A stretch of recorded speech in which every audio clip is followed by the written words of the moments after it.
তুমি এটা নাও। তুমি খাও। আদি খেতে দেখে আরে বাঁচি না। তানিয়া, তুই এটা কি করলে? যা করেছি ঠিক করেছি। আমি বেঁচে থাকতে তবে দুজনকে এক হতে দেব না। রাহুল, আমি আসছি। তানিয়া, তুমি এসব করে ভাবছো আমাকে পেয়ে যাবে কখনো না। সময় আসলে দেখবা তুমি কে কার হয়। তানিয়া খুব বাড়াবাড়ি করছে, আমার নতুন জামাটা নষ্ট করে দিল। বাবা, তুমি আমায় ডেকেছো। ছাড়ো আমার হাত, নির্লজ্জ মেয়ে যখন কোথাকার। এভাবে প্রিয়া ধরে তখন তো কিছু বলো না। কারণ আমি প্রিয়াকে ভালোবাসি বাবা।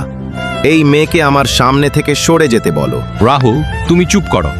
তানিয়ার সাথে তোমার বিয়ে হবে, এটাই ফাইনাল। প্রিয়াকে তুমি ভুলে যাও। প্রিয়াকে ছাড়া কাউকে বিয়ে করব না আমি। আঙ্কেল, আপনি আমাকে কেন ডেকেছেন বলুন? এখন কিছু বলবো না তোমাকে, আমি ফোন করে বলছি, এখন তুমি যাও। ঠিক আছে আঙ্কেল, যাচ্ছি। রাহুল, কি করছো?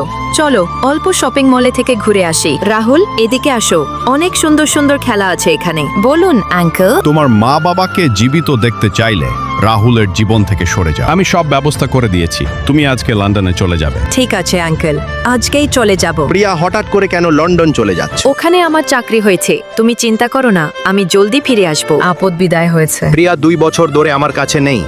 তুমি জলদি ফিরে আসো প্রিয়া। রাহুল, তুমি আমাকে মাফ করে দিও। আমার মা বাবাকে বাঁচাতে গিয়ে তোমাকে ভুলে যেতে হচ্ছে। বন্ধুরা, মা বাবাকে ভালোবেসে থাকলে অবশ্যই এই ভিডিওটাকে লাইক করে দিবেন।